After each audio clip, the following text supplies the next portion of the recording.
Hello everybody, how's it going? If you guys already know, I'm still in university. Yep, I'm still a student of university.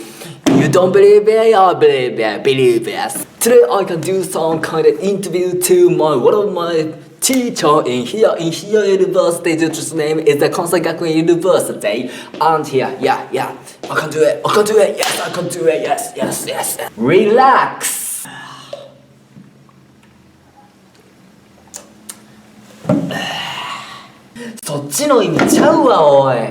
Today actually I'm gonna interview to one of my teacher in this university, my university basically.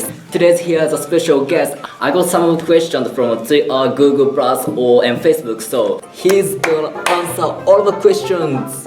Let's begin. Would you mind introduce yourself a bit to a camera, please? Okay, yeah, my name is Andy Salter. I'm a teacher here at Kansai Ver University. I've been teaching here for 6 years and I've been living in Japan for 13 years. Where are you from actually? Originally I'm from Australia. How was it Japan? How's Japan? Well, I enjoy Japan. I'm still here. My family lives here. Many things that I like about Japan. I'm enjoying my time here. How did you get the job? Well, before I came to Japan, I was actually an engineer. And I met my wife, who is Japanese, in Australia. So to come to Japan and live with her, I needed to change and become a teacher. So I went and did a teaching degree, teach English as a second language. Then I came to Japan. I taught for 4 years in high schools, and then I went back and did my masters back to Australia and did my masters. I came back to Japan after about 6 months. I've been working at university since then. To get my job here, I worked part-time at different universities, and eventually I got a full-time position before I applied for Kansai Gakuen, and then I got my Kansai Gakuen position about 5 years ago. Before come this university, which university you went before? Well, I've taught at Konan, at the Cube campus in Nishinomiya. When they first started, that was great. I've taught at Kansai Kokusai in Amagasaki. I've taught at Doshisha Women's College, at Kansai at Kansai University, Kandai, and here, and that's it. Oh, and Densudai, I almost forgot. Yeah, Osaka Electrocommunications University in Neagawa. I was there for 6 months. Why did you choose Kansai areas? Oh, that's easy. Because my wife is born in Nara. Okay. When it was come to Japan, it was, well, come to Nara. I live in Ikoma now in order that I can teach anywhere within Kansai. But it had to be somewhere in Kansai. How was Kansai dialect at first? It was just Japanese. I couldn't tell the difference between Kansai Ben and Kanto Ben or any other Ben. It was just Japanese. So I think maybe I use Kansai Ben and I don't even know that it's Kansai Ben. Nice. Have you ever taught Australian students? Yes. Just when I was doing my first degree, my first certificate in how to be a language teacher. Oh, okay. I taught foreign students, but only for a period of 4 weeks. Did you then notice what is different teen student in that Australia or foreign student or here in Japan? Oh, actually, I taught students at university when I was an engineer, but that was very different because it's more academic. I'm not teaching a language. When I went back to Australia to do my masters, while I was there doing my masters, I was working part-time for the English language institutes at the universities. So I taught students from all over the world, including Japanese, Korean, South American, Middle Eastern, from everywhere. The main difference about the Japanese students and the other students, the Japanese students tend to be shy. They tend to hesitate before speaking. The Japanese students often have really good grammar, knowledge, quite good vocabulary, and reasonable reading and writing skills. But they tend to be terrible at speaking and listening, or less, not quite as good as the other students. The other students, they are like the opposite. They will say anything that comes into their head, whether it's right or wrong. They'll just try stuff. So their speaking and listening as a result is actually quite good. But then often their reading and writing is really bad. But by the time we've finished, we've brought both of them Much. Yeah, we work on the different skills. Which students is easy to teach for you?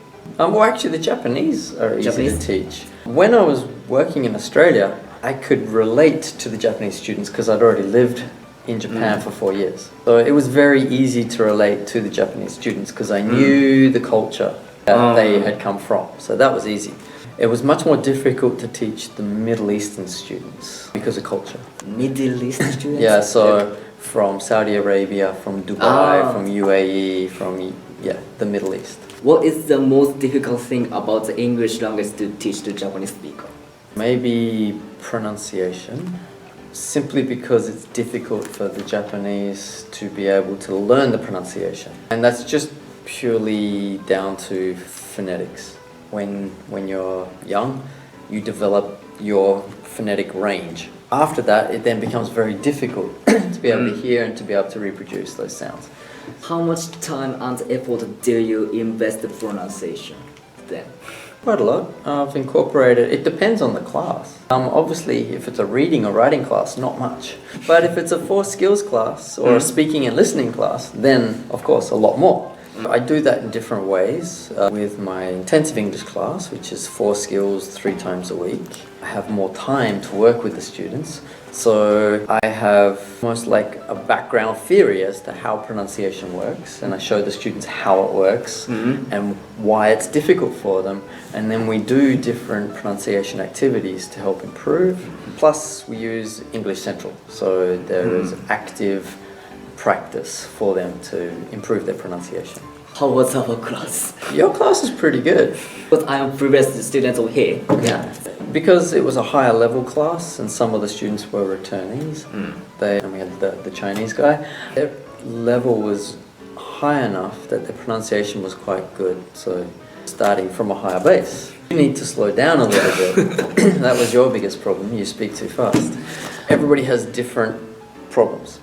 Every nationality has different weaknesses and different strengths when it comes to pronunciation. Okay. It's just a case of identifying them and then practicing. Do you have or feel any gaps in your imagination that you had before heading over Japanese university, and reality after you come over to Japan? Yeah, yes and no. Before I came to Japan, I had this image that Japanese students were really, really hardworking and very, very clever and also a little bit like robots, where everybody has to learn the same thing and do the same thing and they get taught the same way. That is kind of true, but it's also not true. So in high school they work really, really hard and they do tend to get taught the same way. But the students themselves have very different personalities. So inside class and outside class is different.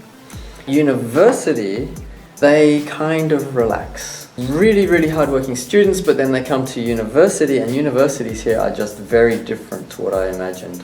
Academic study in Australia is much harder than high school. Academic study in Japan is a little bit like the holiday you have before you get the job. There's not a lot of homework. Priorities are different. Clubs, circles tend to be very high priority. Job hunting is very high priority. Part-time job is very high priority, and finding boyfriends, girlfriends, and hanging out with your friends. And then the study is way, way, way, way down here. Yeah, so not for everybody, again, but in general. Last thing, do you have any advice for somebody looking for like similar job? Someone who's trying to teach. Yes, if you are trying to get into Japan and you have a basic degree, then apply to the JET program. I started. The JET program is a really good structured way of learning about the education system in Japan and being able to get a reasonable salary and a lot of help, and it's a lot of fun. If you want to come to Japan and you're looking at it as a lifelong career, you need to get minimum masters. If you don't have your master's degree, you almost certainly can't teach at university.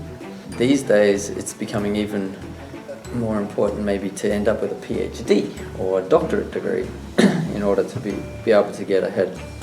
And you are trying to get into the university system, start with anything, part-time work, and make networks.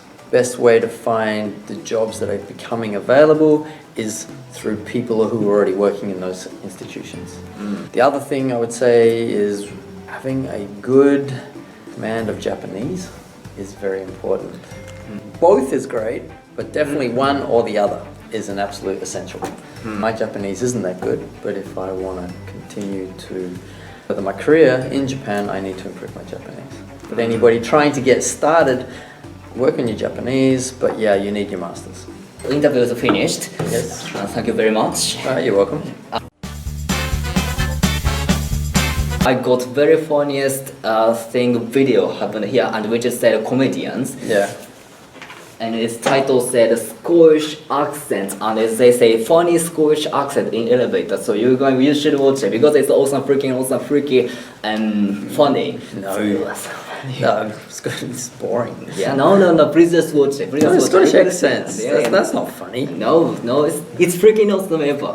No. Yeah, please just watch it. Go on. Why is it so funny? So because it's so funny. After you watch it, you can find it. That's it. Doesn't look funny. Homaya!